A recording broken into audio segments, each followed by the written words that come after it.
In the 14th century, a navigator's life depended on the Stella Maris, the North Star, which remains fixed while the rest of the celestial sphere revolves around it.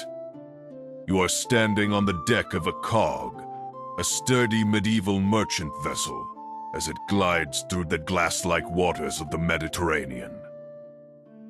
The only sound is the rhythmic creak of the oak timber and the gentle slap of the sea against the hull. Medieval sailors used an astrolabe to measure the altitude of stars, a tool that translated the infinite geometry of the heavens into a tangible guide for the journey home. The air is cool and crisp, smelling of salt spray and the faint, sweet scent of cedarwood from the ship's cargo. Above you, the constellation of Ursa Major, known in the Middle Ages as Charles's Wain or the Great Wagon, carries the weight of the sky across the dark meridian. This celestial wagon was thought to be driven by unseen cosmic forces, ensuring that even in the deepest night, there is a path forward. You feel the steady vibration of the deck beneath your feet, a grounding force that connects you to the ancient traditions of the sea, where every wave is a heartbeat and every star is a promise. According to ancient Greek mythology, the stars were not merely lights, but the katasterisms, heroes and creatures placed in the heavens by Zeus to live forever in a state of silver peace. You gaze at the constellation of Delphinus, the small dolphin that saved the musician Arion from the sea. In the myth, the dolphin was moved by the beauty of the music and carried the weary traveler safely to the shore on its sleek, wet back. You imagine your own bed is like that dolphin, a gentle, loyal creature of the deep that will carry you through the dark waters of sleep toward the morning sun. The Greeks believed that the constellations were filled with ether, a fifth element that was lighter than air and purer than fire, capable of washing away the heavy miasmas of the waking world. As you watch the stars blink in the indigo void, you feel this ether cooling your mind, smoothing out the jagged thoughts of the day. The vastness of the sky does not feel overwhelming. Instead, it feels like a giant protective dome, a firmament that holds the world in a state of eternal, motionless grace. You are a small, cherished part of this grand design, drifting in the wake of the gods. The story ends in the far reaches of the north, where the Viking sailors navigated by the Solsten, or sunstone, a crystal that could find the sun even behind thick clouds. But at night, they looked to the Vad, the great bear, which they believed was the chariot of Odin, the All-Father. In Norse mythology, the stars were sparks that flew from the forge of Muspelheim, caught by the gods and set into the sky to give light to the inhabitants of Midgard. You find yourself resting in a small, skin-lined cabin as the ship enters a quiet fjord, where the mountains rise like dark, sleeping giants on either side. The water here is so still, it acts as a perfect mirror, doubling the number of stars in the world and making you feel as though you are floating in a sphere of pure light.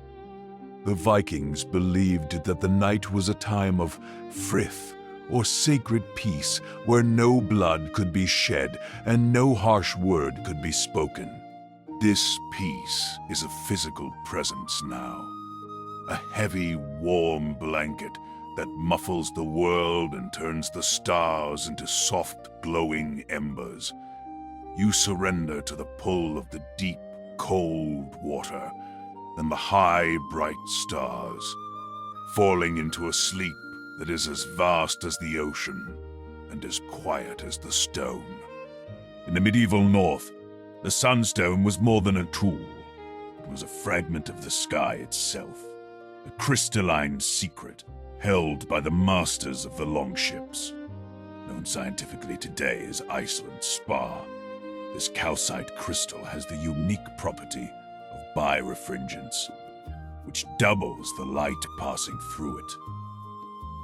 To a Norse navigator standing on a fog-choked deck, the Sunstone was a bridge between the visible and the invisible.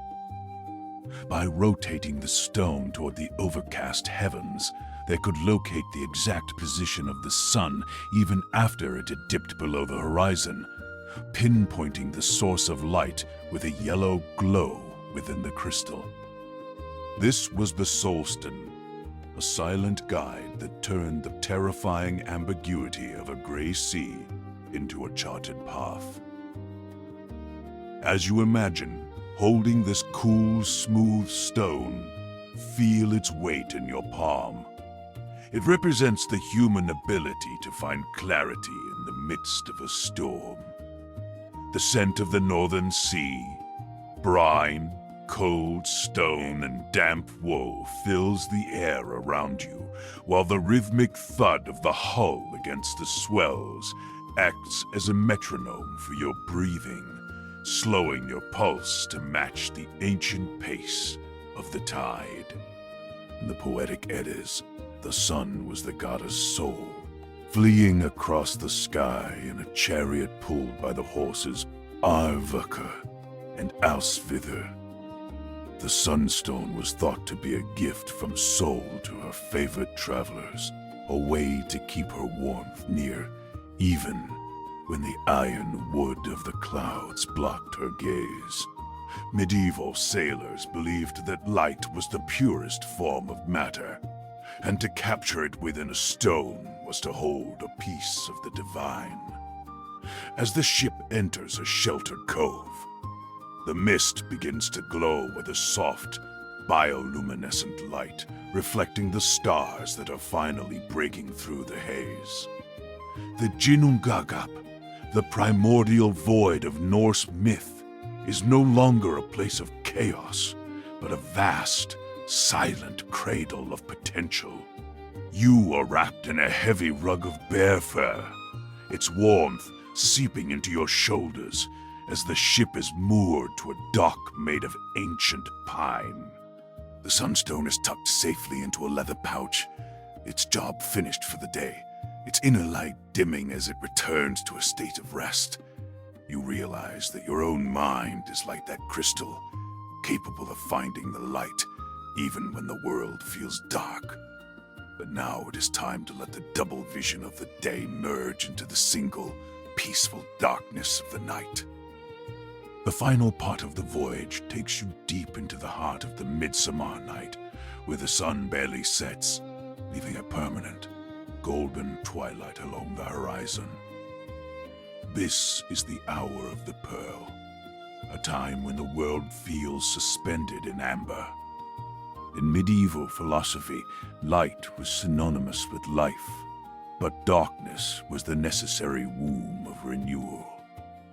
You lie down in a small cabin lined with aromatic cedar, listening to the soft lap-lap of the fjord water against the wooden strakes.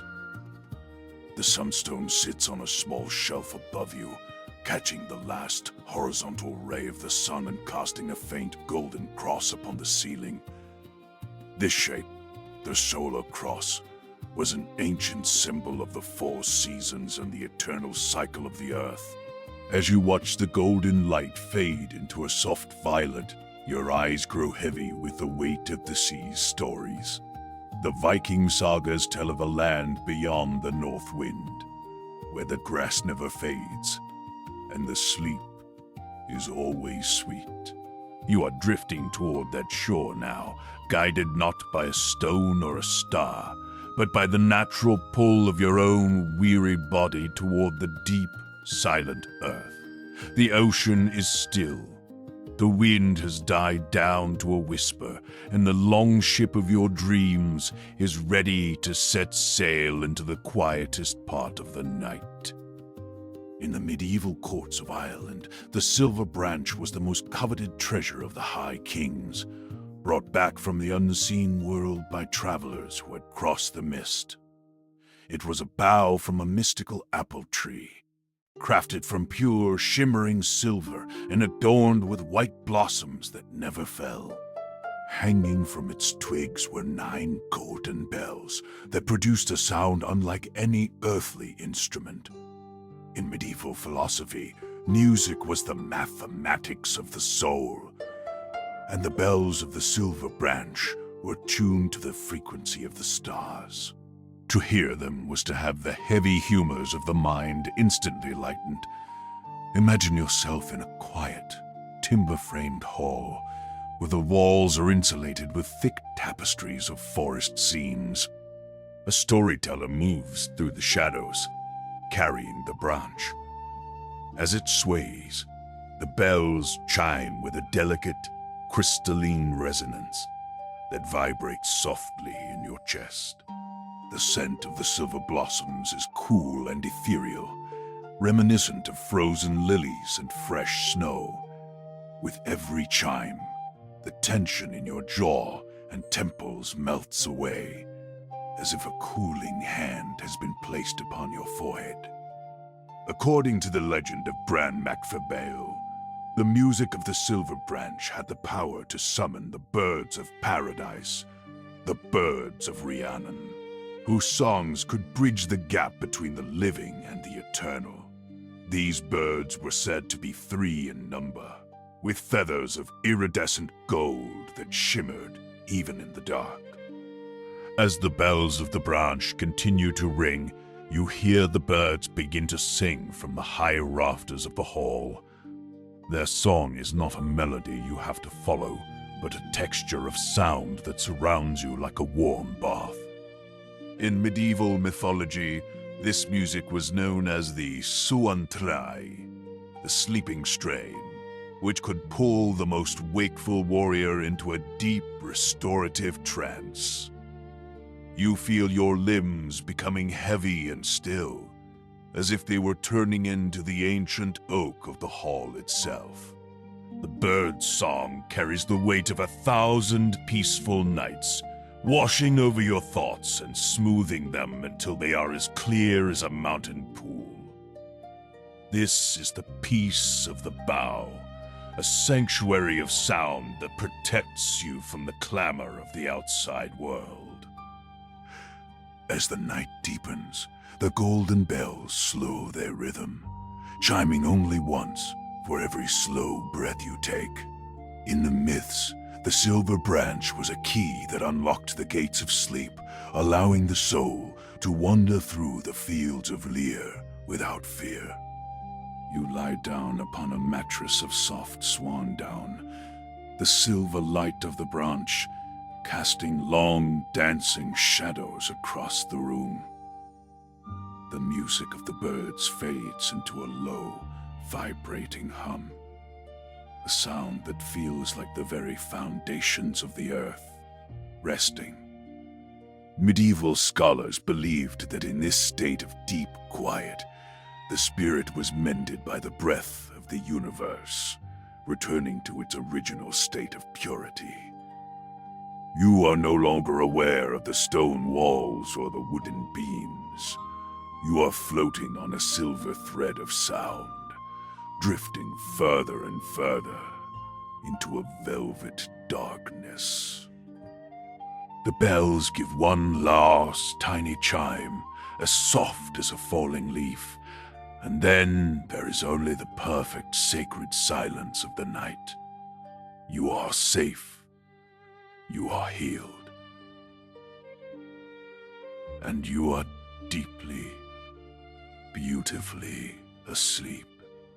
Mountains had chosen their silence. Seas knew their limits. The sky had learned which colors to wear and when to remove them.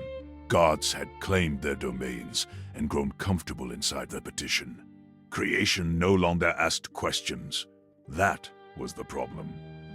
His birth went unnoticed. No star shifted.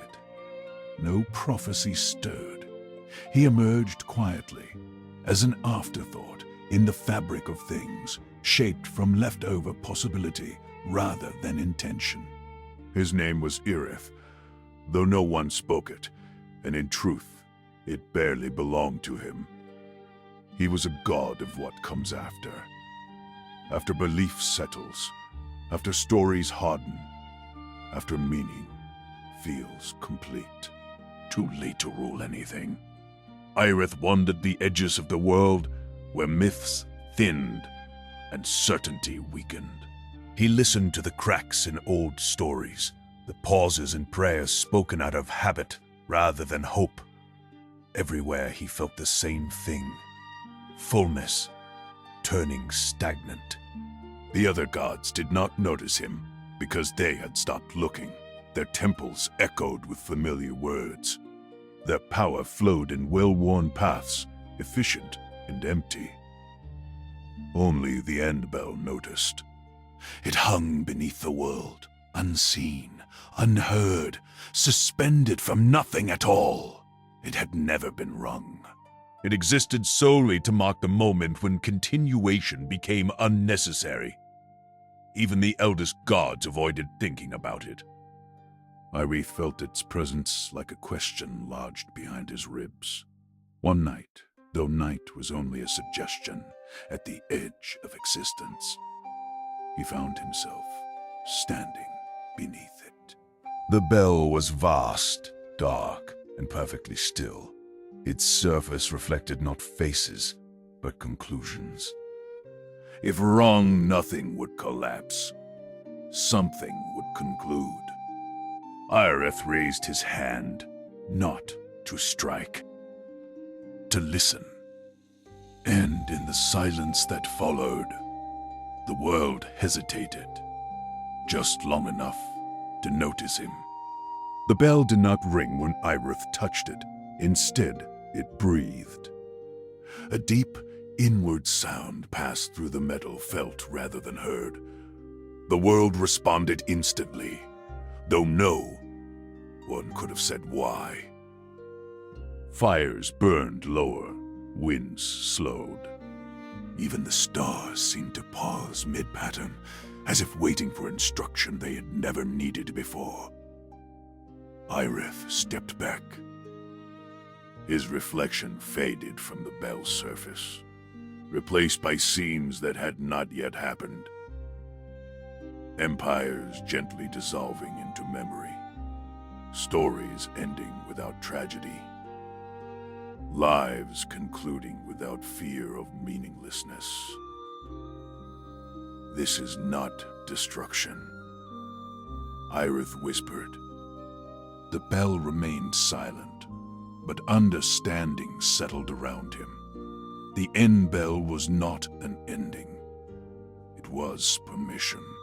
Above, the gods stirred uneasily. Their power had never depended on sound, yet something in them felt diminished, as if continuation had suddenly become optional.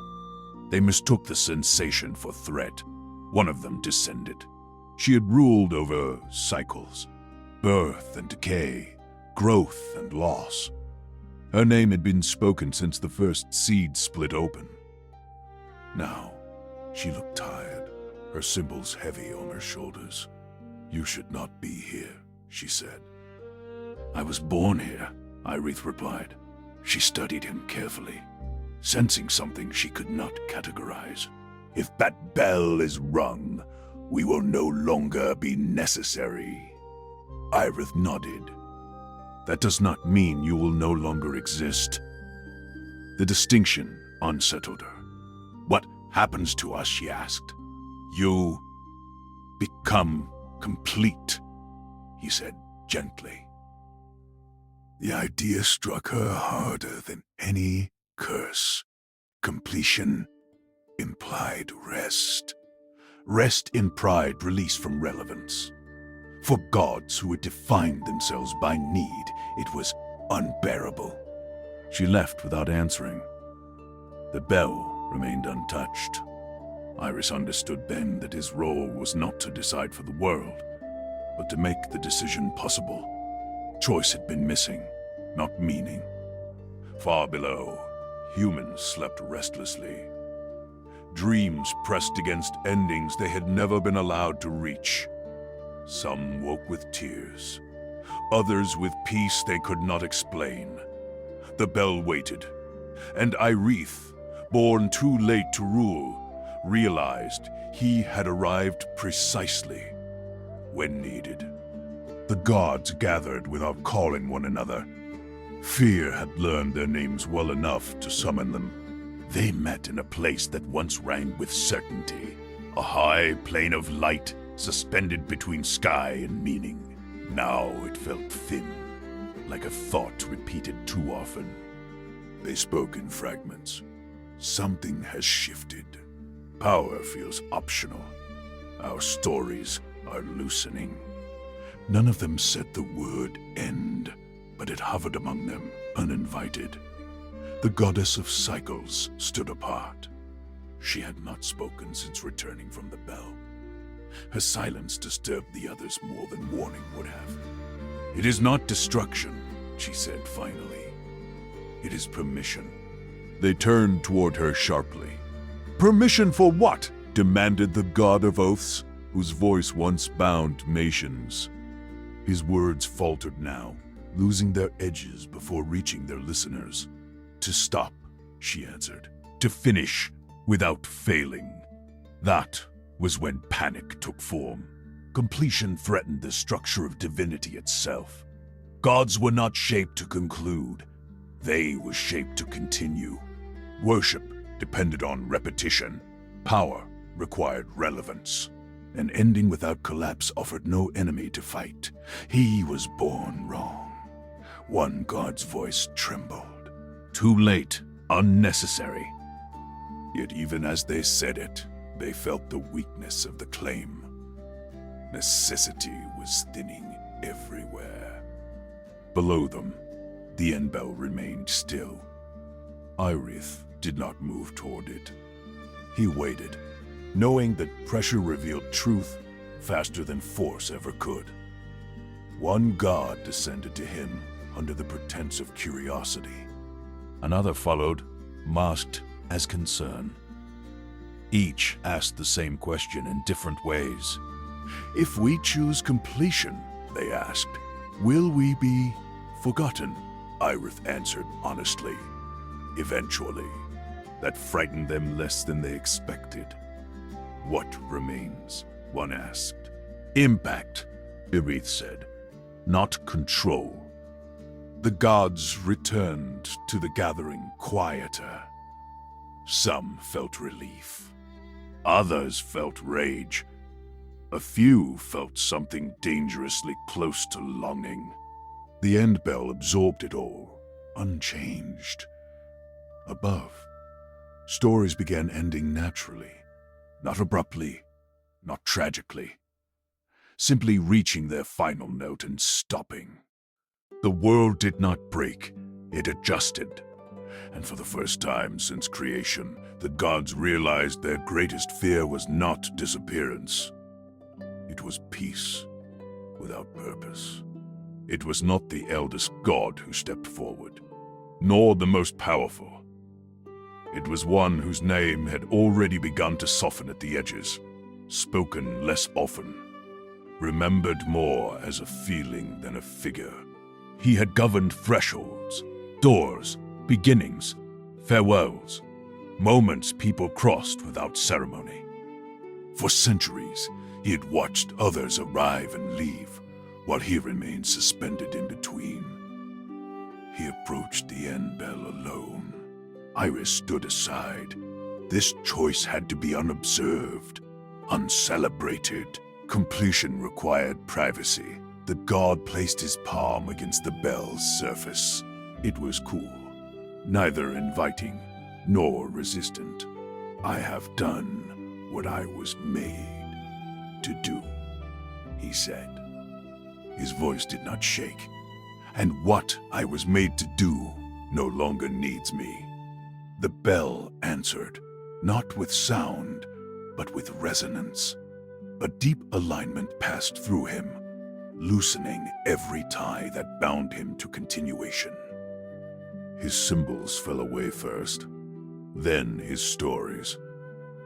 Finally, the idea that he had to remain. He did not vanish, he settled. Where he stood, a quiet place formed in the world. Not sacred, not empty, simply complete. People would later pass through it without knowing why they felt lighter afterward. The other gods felt the change immediately. Panic did not spread. Silence did. If one could finish without loss, then the end was no longer a threat. It was an option. Some gods turned away, unable to face that truth yet. Others watched with something like envy. A few stepped closer. Not ready, but curious. Irith felt his own form thinning slightly, not weakening, but clarifying. His purpose was narrowing toward its own conclusion. The end bell remained unrung. It did not need to be struck. It needed only consent. Above, the sky held steady. Below, the world continued. Nothing collapsed. Nothing was saved. Something was allowed. The world did not end when the first god finished. That surprised everyone. Days continued their quiet rotation. Night followed day without hesitation. Rivers moved without needing stories to justify their direction. Time, freed from urgency, became spacious. More gods chose completion, though none did so together. Each decision was solitary, unrepeatable. Some waited centuries. Others needed only a moment of stillness to understand. They were done. A few never chose at all, and that, too, was permitted. The end bell never rang. It no longer needed to. Its presence had changed the shape of continuation.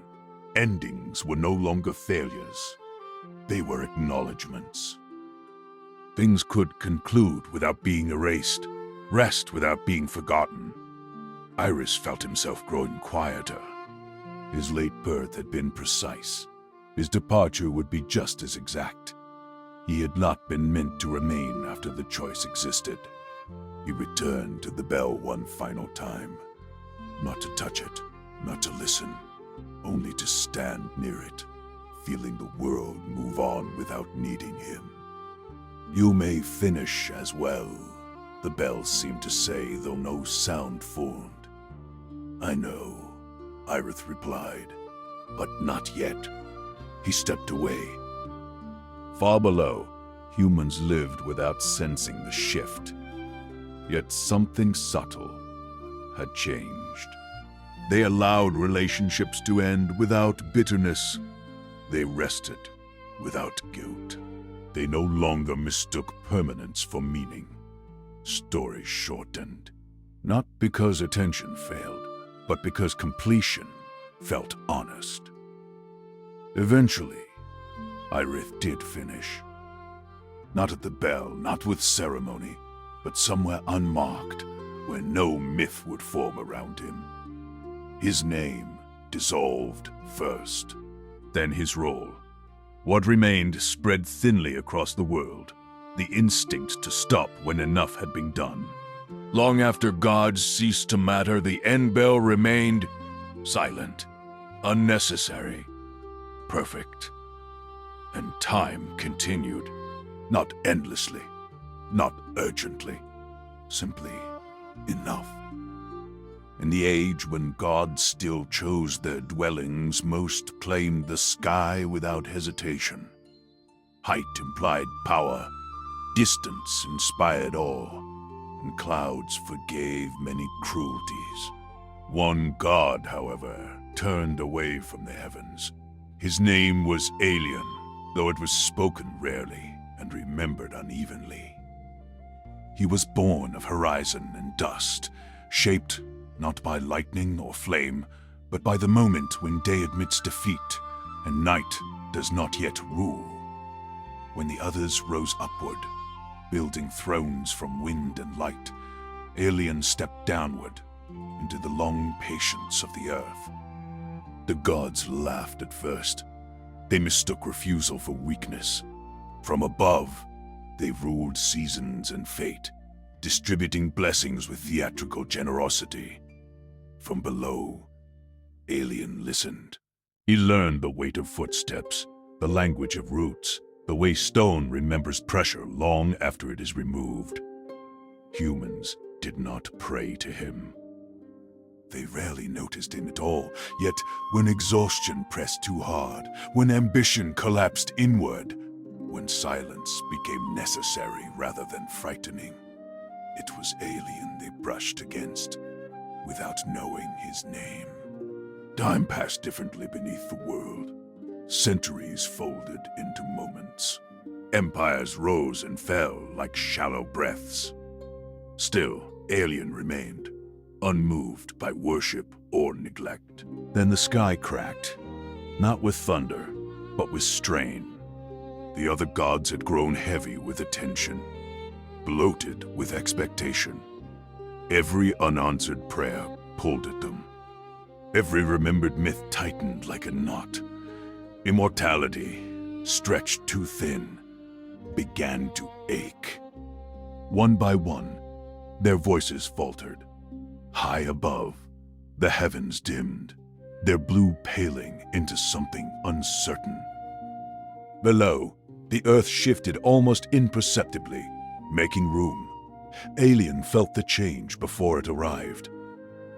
The ground warmed slightly. Old tunnels hummed. Silence gathered, not the empty kind, but the kind that prepares. For the first time since creation, a god would have to descend.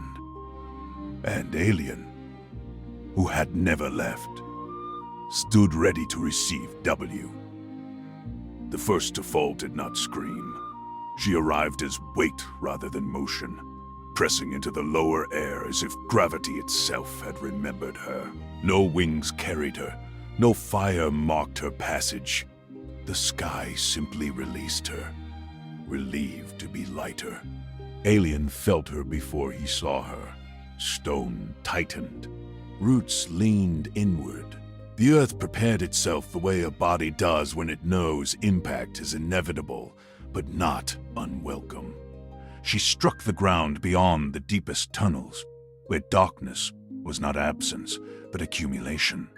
Her form was indistinct, unraveling at the edges. Names slipped away from her like loose garments. Once, she had governed stars. Now, she struggled to hold shape. Alien approached without haste. He had learned long ago that haste belonged to those afraid of endings.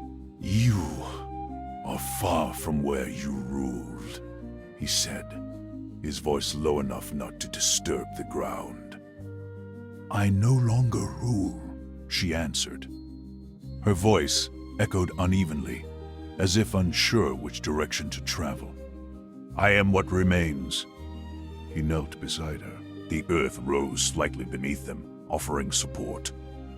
Above, faint tremors passed through the crust, the distant sound of other gods straining against descent. "You were not meant to hold the sky alone," Alien said. She laughed softly, a sound like frost cracking. "We told ourselves we were meant for it, because it felt like purpose." Her light dimmed further. With it went her certainty. Power, once absolute, softened into something almost human. Alien placed his hand on the ground. The soil responded, opening just enough. Not a grave, not a throne. Something in between. A place of pause. "Stay," he said. "Not as what you were, as what you are now." The unnamed closed what remained of her eyes. As she settled into the earth, her brightness seeped outward, not upward. It warmed stone, fed roots, slowed time in its immediate reach. The ground accepted her without ceremony. Far above, Another god faltered. Then another. The sky grew thinner, quieter. Alien rose. This was only the beginning. The heavens were learning what the earth had always known. Holding everything was impossible. Somewhere between falling and rest, a new kind of myth was forming. One that did not ascend.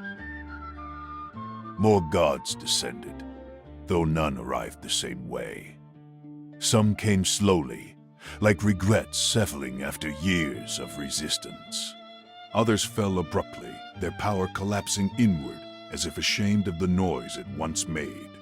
Each arrival altered the earth in small, permanent ways. Valleys deepened.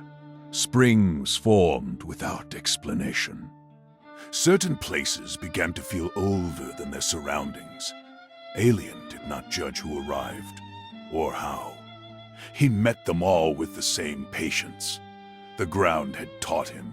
He guided them, not toward dominion, but toward placement, where their remaining essence could rest without demanding more than it could give.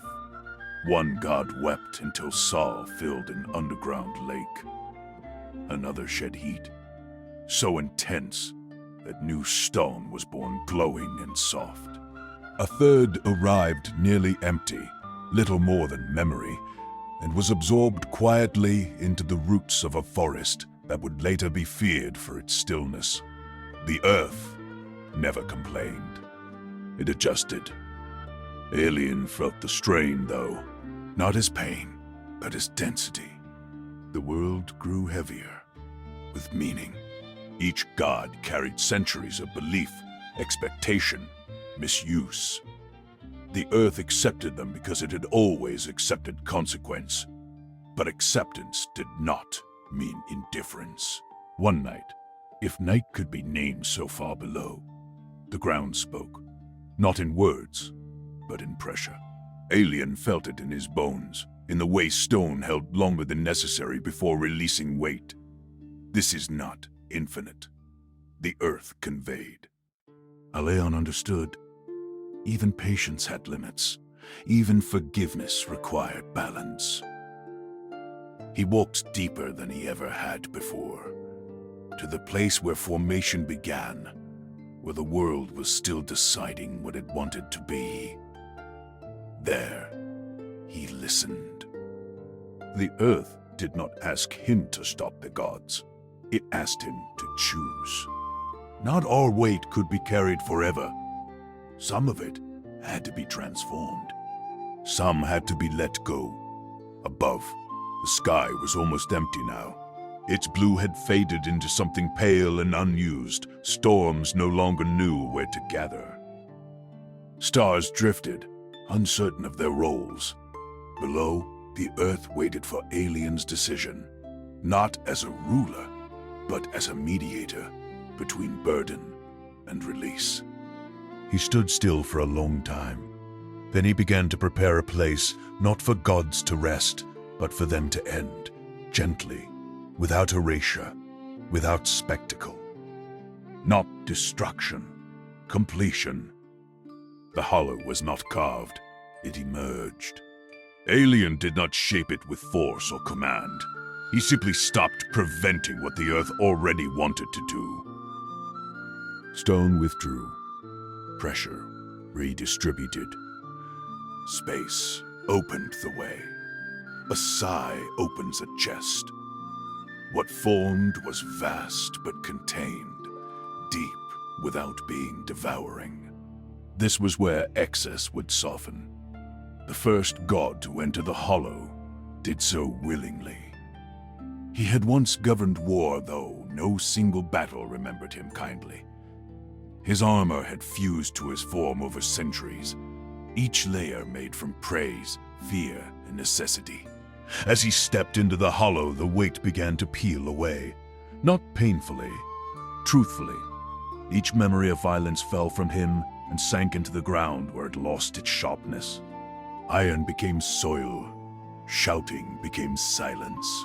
What remained of him grew smaller, quieter, until he resembled a man who had simply lived too long with his fists clenched. He lay down. The hollow received him. Others followed. A goddess of harvest released her need for abundance and became the rhythm of seasons instead. A keeper of prophecy unraveled his certainty until only curiosity remained. Even those who resisted found that resistance dissolved once inside. Power, without an audience, had nothing to cling to. Alelian watched, careful not to interfere. It was alignment. As the hollow filled, the earth grew lighter elsewhere. Mountains eased their tension. Fault lines rested. The world exhaled in places that had never known breath. Time resumed its ordinary pace once the hollow was complete. Not faster, not slower, simply honest. Days followed one another without ceremony. Seasons learned to turn without oversight. The world no longer waited for permission to continue. A Leon walked upward for the first time. He did not rise to the sky. He emerged at the surface, where light still startled stone, and wind carried unfiltered sound. The land above had changed subtly. Hills curved more gently. Forests grew without reverence or fear. Rivers no longer rushed as if racing toward prophecy. Humans felt it before they understood it. Conflicts ended not with resolution, but with exhaustion. Ambition softened into preference. Silence returned to being a place rather than a threat. No one built new temples. Old ones crumbled naturally, their stones reused for homes, bridges, and thresholds. Myths survived as metaphors, then as stories told late at night when certainty loosened its grip. Alien did not reveal himself. There was no need. His presence had always been conditional, felt only when required. Now, even that requirement faded. He returned to the depths once more, not as a god, but as a memory the earth no longer needed to hold actively. His form thinned, distributed into layers of patience, restraint, and rest. The hollow remained, not as a prison, but as a reminder that power could end without violence, that importance could dissolve without loss. Occasionally, the ground above it felt warmer. Crops grew steadily there. People slept deeply without dreaming. The sky, freed of weight, learned new colors. Twilight lingered longer. Dawn arrived without urgency. Stars rearranged themselves into patterns no longer named after beings, but after feelings that passed through the chest too quickly to capture. If someone listened closely, truly closely, they might sense something beneath their feet. Not a voice, not a warning, a steadiness. The earth remembering that once, when gods grew too heavy to carry themselves, it had agreed to help them rest, and having done so, it returned quietly to being the ground. In the velvet silence of a 15th century manor, the world narrows to the warm circle of a flickering hearth. You are resting in a chamber where the walls are lined with linen-fold oak paneling, carved to look like draped cloth, a testament to the medieval love for texture and shadow. The floor is strewn with dried rushes and sweet flag, releasing a scent of crushed meadows with every slow movement. In this age, the night was seen as a holy cathedral of time, where the boundaries between the physical and the mystical were as thin as a page of vellum. You watch the thieves in the candle, the small sparks that dance on the wick, knowing that, according to old folklore, they signaled a quiet visitor of peace. The heavy iron fire dogs hold a log of seasoned apple wood, which burns with a blue flame and fills the room with a scent like autumn harvest. Medieval science taught that the stars were fixed in crystalline spheres, moving in a grand celestial dance that influenced the very marrow of your bones.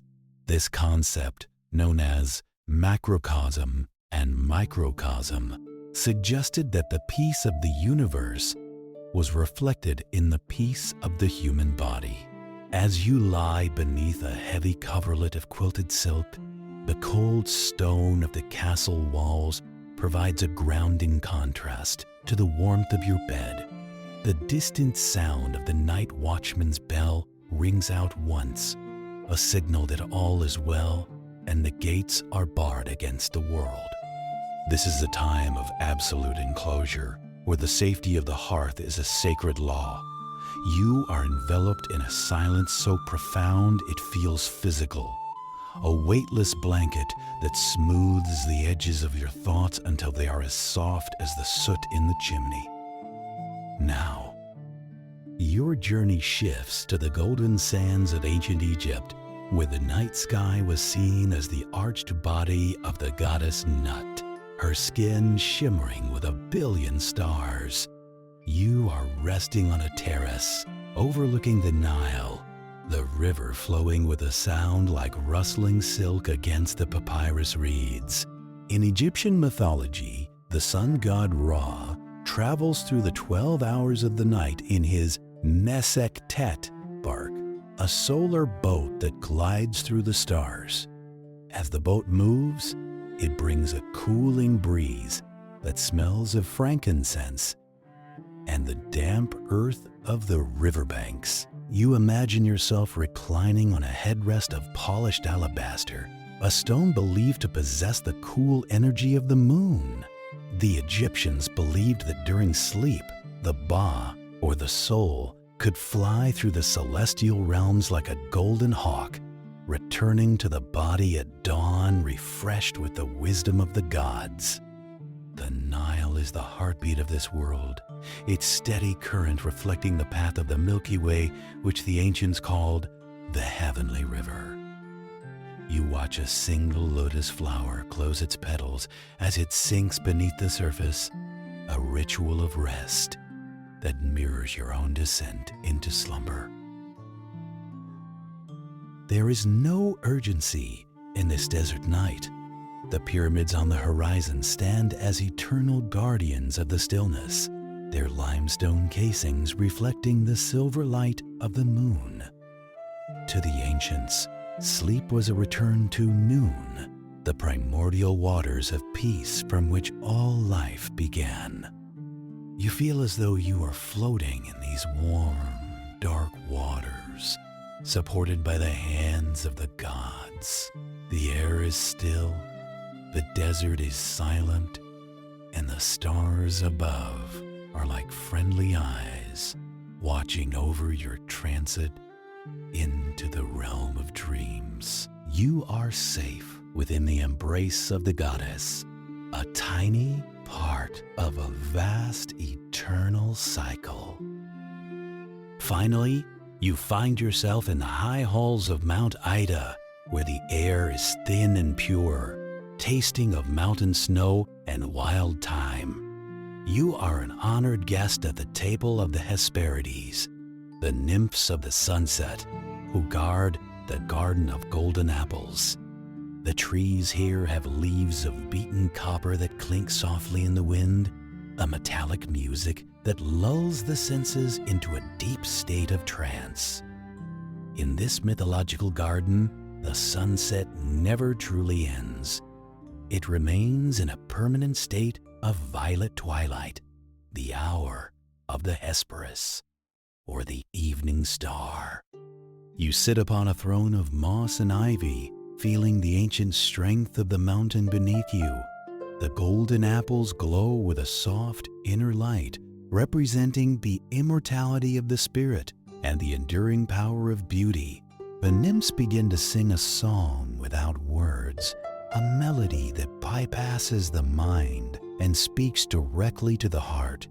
This is the music of the spheres made manifest, a harmony that resolves every tension and heals every wound of the day. As you listen, the boundaries of your body seem to soften, blending with the mist that rolls off the mountain peaks. You are no longer a traveler. You are the wind, the stone, and the star. The transition into the deepest part of the night is a homecoming to a place you have always known, a place of total safety and infinite rest. The golden apples grow dim as the moon climbs to its zenith, and you surrender to the pull of the earth, falling into a sleep that is as deep as the roots of the mountain and as bright as the morning star. In the profound depths of the northern landscape where the roots of the world draw their strength, lies the well of memory, known to the medieval North as Mimi's Brunner. In the 14th century, a well was not just a source of water, but a doorway to the deep earth, a place where the heat of the world met the cool of the stone. This specific well, however, does not hold common water. It holds the liquid dawn, a shimmering, phosphorescent essence that keeps the memory of the sun alive during the darkest winter hours. Imagine yourself leaning over its stone rim, crafted from granite that has been smoothed by the touch of time. The air here is incredibly still, smelling of wet flint, moss, and the faint ozonic crispness of a world that is being made anew. The light reflecting off the water's surface is a soft, pearlescent glow, the color of the sky just moments before the sun breaks the horizon. In Norse mythology, the god Odin gave his own eye to drink from this well, trading physical sight for the inner wisdom of the ages. As you gaze into the depths, you are not asked for such a sacrifice. Instead, the well offers you the gift of the great unburdening. Medieval scholars believed that memory was a heavy substance that needed to be periodically washed in the waters of Lethe to prevent the spirit from becoming weary. You take a small silver cup and dip it into the glowing water. As you drink, a sensation of profound coolness spreads through your mind, as if a fever has finally broken.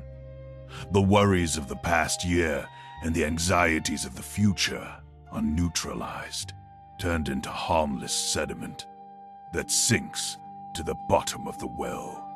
You are left with only the golden remnants, memories of love, moments of quiet joy, and the simple knowledge that you are safe.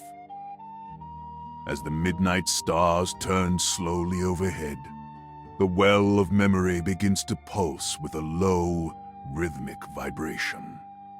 This is the heartbeat of the earth, the mundus in its resting state.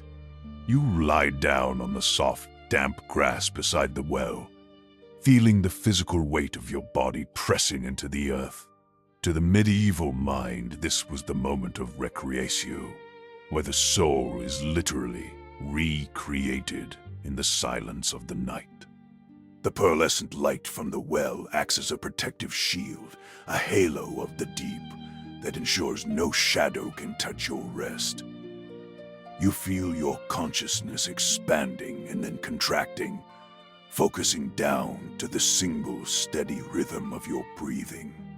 You are no longer a creature of the day, but a guardian of the dawn, keeping the light safe within your own heart until it is time to wake.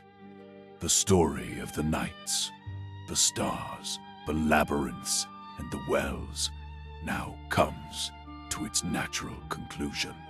The high towers, the silver bridges, and the emerald tablets all fade into a single warm, indigo hum. You are resting in the cradle of the world's memory, protected by the legends of the past. and the silence of the present. The night is a vast, velvet ocean, and you are its only passenger, drifting peacefully into a sleep that is as deep as the roots of the mountains and as bright as the morning star.